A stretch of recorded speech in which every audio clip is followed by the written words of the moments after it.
that very warm welcome. And Bishop Magnus, thank you for the very kind introduction. Dean Hall, thanks to you and all your team for organizing and hosting this prayer breakfast in honor of Veterans Day. I also want to thank Bob Coots, who first encouraged me to speak this morning. Among Bob's many distinctions, he is father to Doug. First, my battle buddy, then my campaign manager, and now my chief of staff. I also want to welcome two very special people, my parents, Lynn and Avis Cotton. Along with my aunt and uncle, Bill and Patty Bryant, and our family friends, Kenny and Carol George, they made the trip to Washington to celebrate this special occasion with us. They also deserve our special recognition, since my dad, Phil, and Kenny are all veterans as well. I'm honored to join you in our National House of Prayer. It's good to be back in the National Cathedral. I haven't been inside these walls for nearly 8 years, since December 2007, to be exact. Back then, I was a young soldier at 3rd Infantry Regiment, also known as the Old Guard, stationed at Fort Myer. Okay, sounds good. Thank you. The Old Guard's primary responsibility is to conduct military honors funerals at Arlington National Cemetery, though it also conducts many types of ceremonies in the National Capital Region. One very special and very rare ceremony is a state funeral for a president. These don't happen very often. In over a century of history, the National Cathedral has only hosted 3 such state funerals for Presidents Eisenhower, Reagan, and Ford.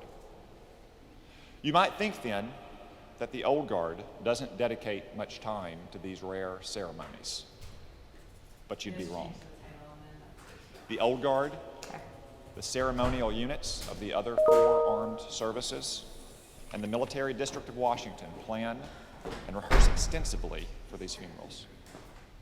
When I was there, we had quarterly talk-throughs and rehearsals at Fort Myer, plus the annual on-site rehearsal here and at Andrews Air Force Base and the Capitol. Thus, on a cold, rainy day, I found myself leading the casket taking at this cathedral. For several freezing, wet hours, the 10-man team and I moved the sandbag-filled casket in and out of this cathedral.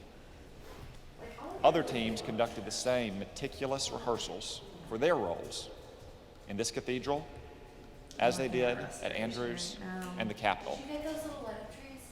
No, but I'm about to. I share this story not just to stroll down memory lane, I feel like I need something though we else. veterans enjoy doing that, or to impress you I feel with like the I Old need Guard, greenery. though they are quite impressive. After all, drill and ceremony training Okay. in some cold rain Put our green pales flag in comparison to what thousands of American troops face today over in my Iraq bedding, I feel like. and Afghanistan and other forbidding places around the world. Rather, I think it's illustrative of the professionalism, dedication, and above all, the character of those soldiers. That day here in this cathedral was nearly 8 years ago. No state funeral has occurred in the interim. Yet the rehearsal then, and surely every year since, was taken with the utmost seriousness, I feel like I should as get if the big funeral were tomorrow. one. Big tree. This isn't But one of these, remarkable like, white in our ones. military. It's typical.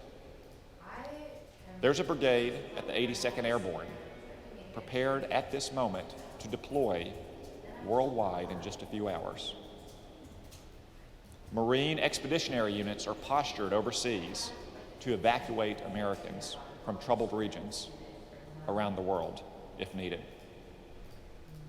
Sailors on our ballistic missile submarines are conducting drills to be ready with the ultimate nuclear deterrent if necessary. Airmen are training to deliver ordnance on time and precisely on target anywhere on the globe. These troops and all the others are highly skilled and proficient, of course, but the foundation of it all is their character. Any common criminal can learn to shoot a gun.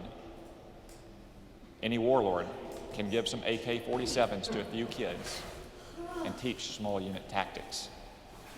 Any nation state can develop capabilities to rival our own, if on a smaller scale. What they can't do, what they don't do, is ensure that those skills are put to good use and not to ill. The United States military does. The focus on character development starts from the very beginning. When soldiers arrive at the reception battalion, they get a smart book, along with their haircut and ID tags and boots. It has technical details about their rifles, other weapons, radios, and such. But the most important stuff is the Army values, the warrior ethos, and the soldier's creed. This is what they recite each morning at first formation. As basic training progresses, soldiers go through training rituals familiar to many in this audience: the obstacle course, the bayonet course, the rappelling wall, the marksmanship range, and many others. The Army uses this training to teach basic soldiering skills, of course, but also to instill character. It's common at each such training site to have a vignette posted prominently about the heroic deeds of a soldier from a past war. And it's typical for the unit to read the vignette before the training begins. All this effort at basic training is designed to teach soldiers, in words I heard time and time again from Drill Sergeant Norton, to do the hard right over the easy wrong. And lest anyone think this is reserved for the newest and greenest soldiers, I recently had the opportunity to meet a man who had led the selection and assessment of new personnel for one of our country's most elite special operations units. The internship. He said that their top criteria isn't speed, it isn't strength, it's not expert marksmanship or proficiency at close quarters battle. All those things can be acquired in training. No, their number one criterion is character. The stakes of their missions are too high, and their soldiers are given so much autonomy that they must have men and women of character from day one. It's this character of our troops, as much as their battlefield successes, that make the military the most respected institution in our society today. According to Gallup's most recent poll on the question, 91% of Americans have confidence in our military, and 72% have quite a lot or a great deal of confidence. What's that? Fortunately, Congress clocks in at a whopping 80%. It reminds me of the earnest woman who asked me early in my first campaign why I wanted to lead the country's most respected institution for our least respected one. No? But Congress might be a little more respected if it displayed more for the say. character of our military. For instance, character like that displayed by Airman First Class Spencer Stone and Specialist Alex Scarlatos last August, when they stopped a deadly attack on a French train. Off duty and not responsible for anyone or That would be anything, pretty funny, and that's very Martin. they nevertheless took responsibility, subduing the attacker and saving many lives. Airman Stone, a medic, even helped save the life of a wounded passenger, despite suffering from grave wounds himself. Bravery, initiative, teamwork, sacrifice, care for the innocent. This is the character we've come to expect from our troops, though it's no less remarkable for being expected. For generations, we've recruited the finest young men and women in America, and we've turned them into the world's finest soldiers, sailors, Coast Guardsmen, airmen, and Marines. They've kept America safe. They've defended our Constitution and our freedom. They've saved millions of lives.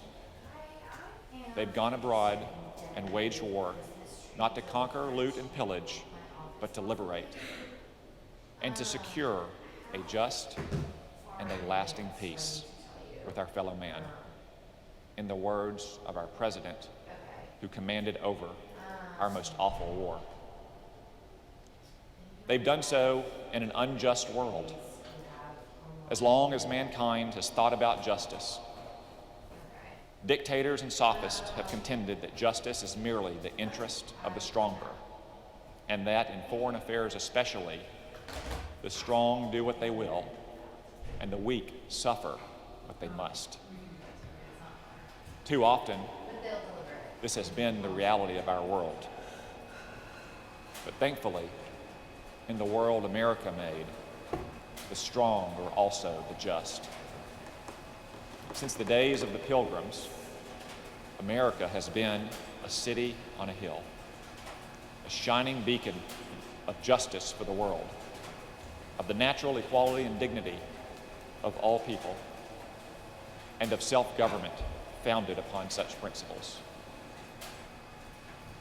But the city is on a hill, not an island Guys, you know what or I a don't fortress. have right now? Are Titans. It must interact with the outside world. Huh? I guess Foreigners I who forgot see we the were city may grow Titans. jealous and resentful, So coveting I didn't its prime get it. territory Like, I and got the riches. package unless they're like in a different. The citizens must leave the city and descend into the valley to draw their water, and I into went the to the fields store to and grow they their only had, crops and like, cultivate weird their ones. herds. They must traverse roads and build ports to Can't cross rock the that. seas to exchange their goods for those they lack. And they will travel not only as merchants and traders, but as tourists and missionaries. In short, the city upon a hill will not live in splendid isolation, nor can it adopt a pacifist creed and survive. Walls will be needed, as will guards to protect those walls. An army and a navy must be raised to defend the borderlands, guard the valleys and the fields, secure the ports and open the sea lanes, and to protect citizens around the world. None of this is to say the city must lose its luster. On the contrary, the city can shine even brighter for these things. The city will represent not merely an abstract ideal of justice, but also the very real commitment to defend it. For the brave men and women will emerge in each generation to take up these tasks, to pick up a rifle and guard the city and its ideals. In doing so, they will inspire the just and terrify the wicked. We each pray that our troops will not again be called into battle.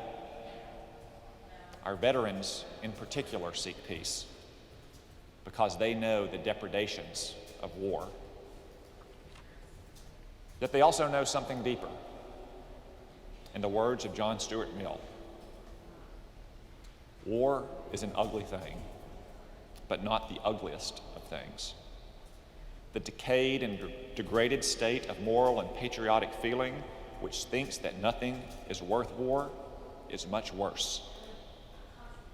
The person who has nothing for which he is willing to fight, nothing which is more important than his own personal safety, is a miserable creature, and he has no chance of being free unless made and kept so by the exertions of better men than himself.